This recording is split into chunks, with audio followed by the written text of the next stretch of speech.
Babala kayo Boracay, malaking tulong tong mga kwento ko sa inyo. At kung nakapunta ka naman na dito, for sure na makaka-relate ka dito. Siyempre, kwento mo yan. So January 2021, bigla nagplano yung mga ate ko mag-Boracay. May mag-Boracay tayo. Parang gusto ko nga ma-experience din. Tas biglang sumingit yung mga magulang ko. Tara Boracay tayo! Siyempre ako tong walang alam, tas magtatanong sa kanila, ano meron? Magboboracay tayo. Oh?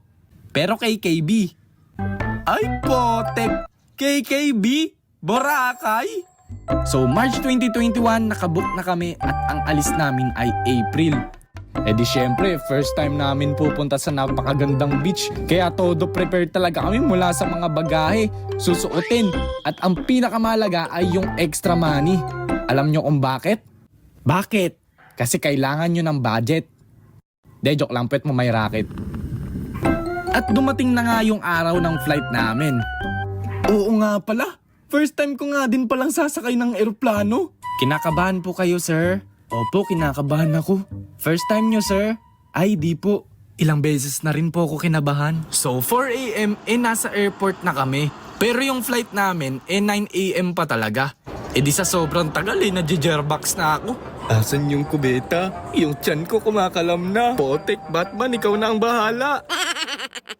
Buti na lang maganda yung toilet nila dun. Potek, ang baho! After ng ilang oras, sa wakas, the moment of truth. Sasakay na kami ng eroplano. Anyways, nagsimula na nga umandar yung eroplano ng dahan-dahan. Nung una, akala ko chill-chill lang Ay, di naman pala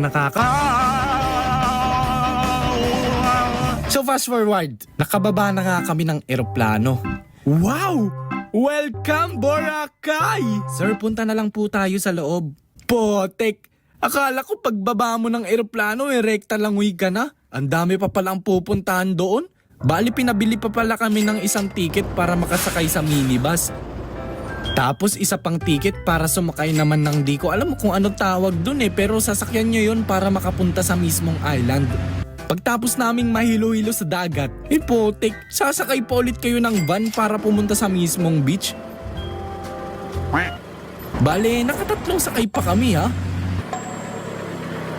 Di pa ako nakakalangoy pero pagod na ako At finally, andito na kami. Hep. Dahil 1 million followers na tayo sa Facebook at kaka 400k lang natin sa YouTube, magpapag-giveaway tayo ng pen display. So paano sumali? Simple lang. Magsisend ka ng entry artwork mo sa akin. Syempre gusto ko ibigay yan sa deserving at magagamit talaga. So about saan? About sa summer vacation mo. At syempre make sure nakasama yung character ko para makita kung gawa mo talaga at hindi mo kinuha sa internet. At dapat naka-like and subscribe ka sa akin. Pag nagawa mo na yun, isend mo na yung entry mo sa IG ko with your name and Gcash number with Gcash name. So bakit kailangan may Gcash number? Yun ay dahil ang top 3 ay makakatanggap ng 1,500 pesos, ang top 2 ay makakatanggap naman ng 3,000 pesos at ang top 1 ay mananalo ng XP Pen second generation pen display with XP Pen tote bag para may pangbitbit ka na rin. At ang deadline yan ay May 25. So good luck! I-announce ko ang winner next animation. Hop! Paano yung mga solid supporters pero di marunong mag-drawing? I got you!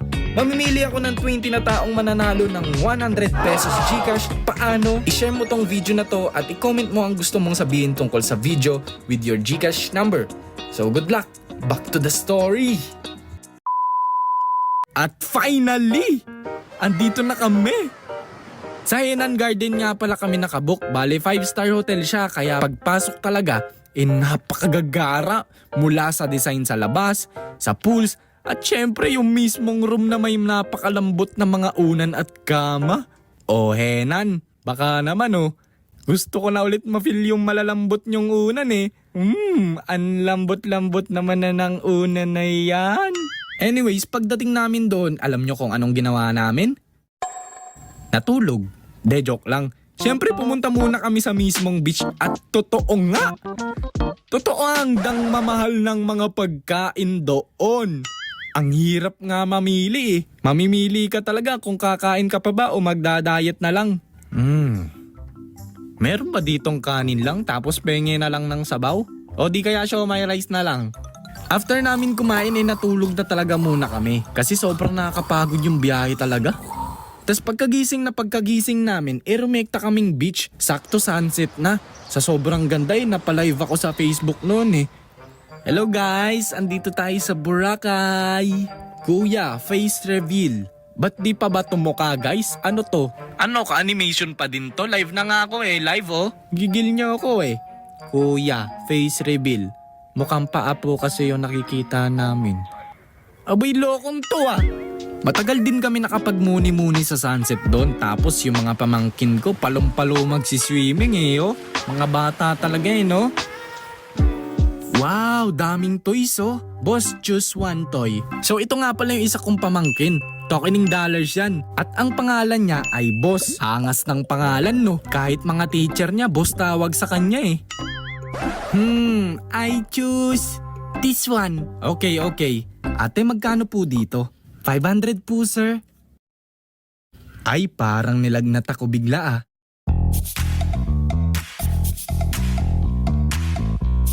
Shoutout pala sa gumawa ng fan art na to. Thank you. Shoutout kay sa bebe ko. Overlord RBLX Roblox ata to eh.